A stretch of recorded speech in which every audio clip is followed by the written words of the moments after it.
রাধে রাধে বন্ধুরা, কেমন আছো তোমরা সবাই? আশা করি ভালো আছো আর আমরাও ভালো আছি।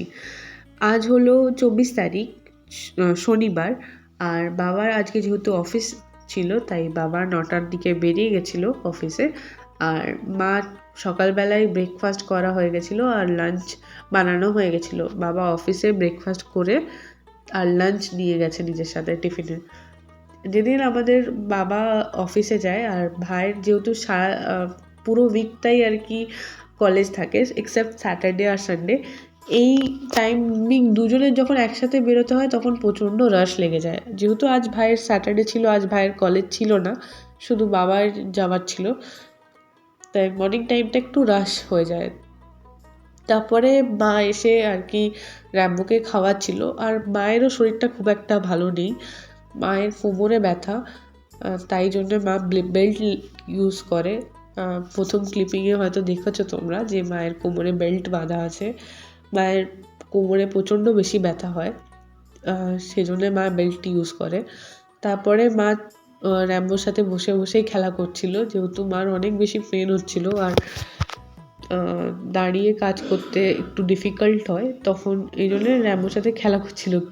আর র্যাম্বো কীভাবে খেলা করছিল একটা ইনসিডেন্ট বলি। র্যাম্বো না, জানি না আগের জন্মে কী ছিল, মানুষ ছিল না পুরোহিত ছিল না কী ছিল আমি জানি না। এবার আপনারা ভাবছেন কি আমি কেন বলছি পুরোহিত, কারণ ও না প্রথমে ভেজ খেত না, ননভেজ খেত না, পুরো ভেজিটেরিয়ান ছিল, সেই জন্য আমরা বলি আগের জন্মে ও পুরোহিত ছিল। আর মেয়ে কেন বলছি, কারণ তার না মেয়েদের জিনিসপত্র এত ভালো লাগে, ক্লাচার হয়ে যাক বা ক্লিপ হয়ে যাক, মেয়েদের জিনিসপত্র এত ভালো লাগে, ওইগুলো দেখলে মনে হয় ওর মাথাটা খারাপ হয়ে যায়, তখন ও ওইগুলো দেখলে না ঝগড়া করতে আসে। আর আমার মা সেইগুলো দেখে দেখে তাকে রাগাচ্ছিল আর কি। এরকম খেলাধুলো আমাদের বাড়িতে চলতেই রয়েছে। তারপরে মা আস্তে আস্তে করে ছাদে আসে, এসে কালকে যেহেতু ওই আচারগুলো মিক্স করা হয়েছিল ওইগুলোকে কন্টেনারে রেখে রোদ্দুরে বারংবার রোদ্দুরে দিতে হবে আর কি। এবার সেজন্য ওইগুলো কন্টেনারে মা ফিল করছিল, আচারগুলো যেগুলো হাঁড়িতে আর কি মিক্স করা হয়েছিল সেগুলোই আর কি কন্টেনারে রাখছিল। আর আমি বলেছিলাম কি কাদের কাদের বাড়িতে আচার হয়েছে কমেন্ট করে জানাতে, তো অবশ্যই জানাবে কি কাদের বাড়িতে আচার হয়েছে আর কে কী আচার খেতে ভালোবাসে। আমার তো মিষ্টি আচার ভালো লাগে, এটা মা বানিয়েছিল ঝাল আচার, আমার মিষ্টি আচার ভালো লাগে, আর সেটাও বানাবে 1-2 দিনের মধ্যেই বানাবে। তারপরে মা চলে এসেছিলো, তারপরে মা রোদ থেকে এসে চলে গেছিলো র্যাম্বোর কাছে। র্যাম্বোর না আমাদের বাড়িতে একটা ফেভারিট জায়গা আছে, মানে আমাদের মেন গেট থেকে ঢুকে একটা কর্নার আছে, সেই জায়গাটা র্যাম্বোর খুব ভালো লাগে, যেহেতু ওই জায়গাটা ঠান্ডা থাকে সেই জন্য মা ওখানেই চলে গেছিলো, দিয়ে ওকে কোলে নিয়ে বসছিল। তারপরে আমি চলে এসেছিলাম ভাই কি করছে দেখতে। তা দেখলাম ও কাজ করছে, তার অ্যানিমেশনের কাজ করছে, ও অ্যানিমেশন নিয়ে পড়াশুনো করছে, তো তাই তার এক্সাম চলছে, তারই প্রিপারেশন করছিল। যখন ব্লগ ভিডিওটা দেখবে তখন অবশ্যই বলবে হ্যাঁ লুকিয়ে লুকিয়ে ভিডিও করিস, কিন্তু কিছু করার নেই ভাই, আমার ভালো লাগছিল তাই আমি করলাম। আর তারপরে মা চলে এসেছিলো পুজো দিতে, স্নান দান করে পুজো দিতে চলে এসেছিলো। আর মা যখন পুজো দেয় না তখন একান্ত নিজের মতনভাবে বসে অনেকক্ষণ অনেক টাইম নিয়ে পুজো দেয়। আমি কোনোদিন না মা যখন আরতি করে ওর অরিজিনাল ভয়েসটা শোনাবো, মা খুব সুন্দরভাবে আরতিটা করে। তারপরে মা চলে এসেছিলো পুজো টুজো দিয়ে। আজকে আর কোমরে ব্যথা বলে ছাদে যায়নি, নিচেই কাপড় চোপড় মিলছিল, মানে নিচে আমাদের এটা ব্যাক সাইডে, ওখানে কাপড় চোপড় মিলছিল,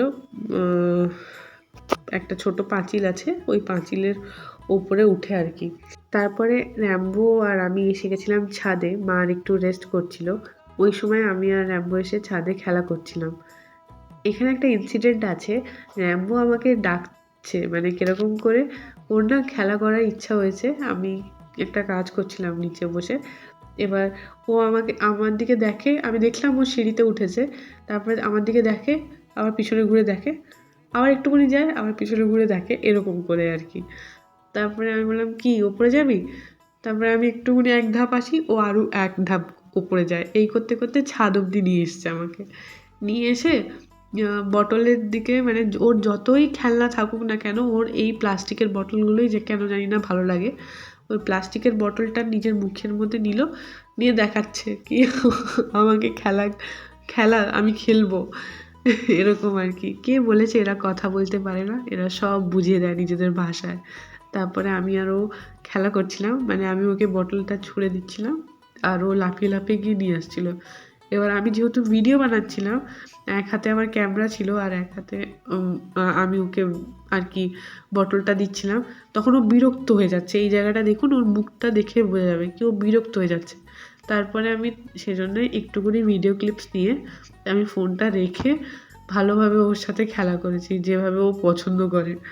ও বিরক্ত হয়ে যাচ্ছিল, মানে ও কথা বলতে পারে না ঠিকই, কিন্তু ওর অ্যাকশনে সব কিছু বুঝিয়ে দেয়। সব কিছু কী বলতে চাইছে, কী বোঝাতে চাইছে, সব কিছু ভালোভাবে বুঝিয়ে দিতে পারে। তারপরে খেলাধুলা করে এসে মা ওর জন্য রাত্রেবেলা আমাদের কাবলি চানা হয়েছিল, তা মা আর কি ওই সেদ্ধ কাবলি চানা রেখে দেয় ওর জন্য।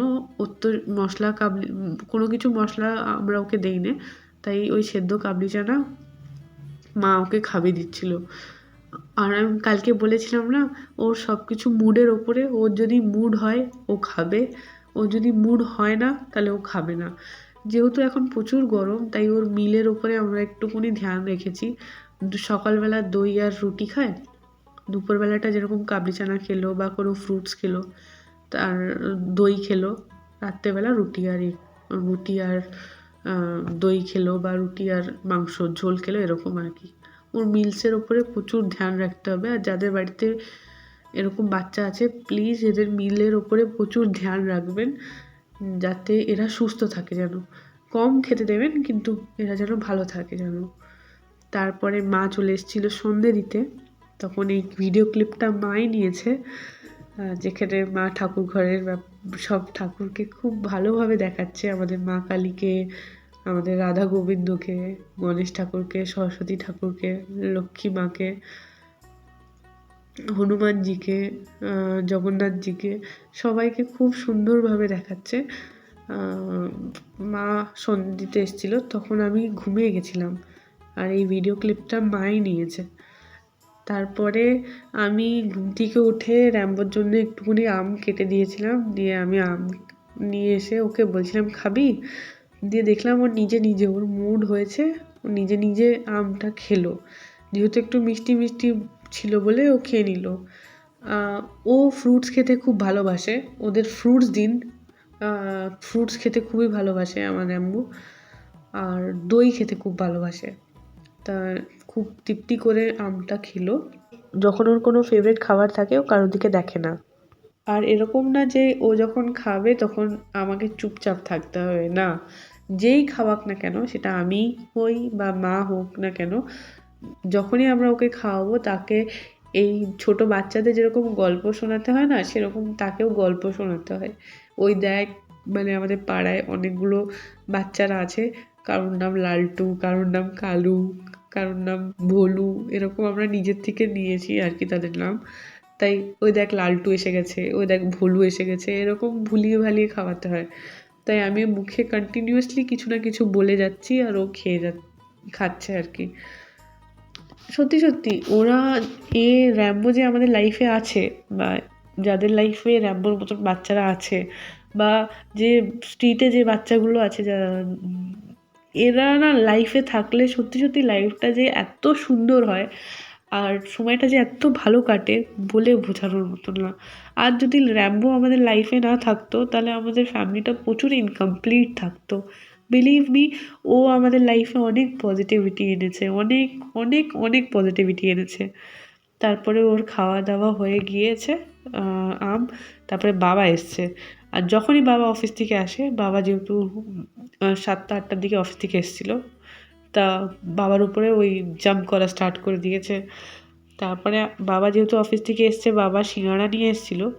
তারপরে আমি ভাবলাম কি পাস্তা বানাই। আমি কোনোদিন আমি রান্না বান্না ভালো পারি না, তা ফার্স্ট টাইম ট্রাই করলাম মাকে জিজ্ঞাসা করে। তা দেখলাম হয়ে গেল। তাহলে আজ আসি। আমার ভিডিওতে যদি কিছুও ভালো লেগে থাকে লাইক, কমেন্ট অ্যান্ড সাবস্ক্রাইব করতে ভুলবেন না।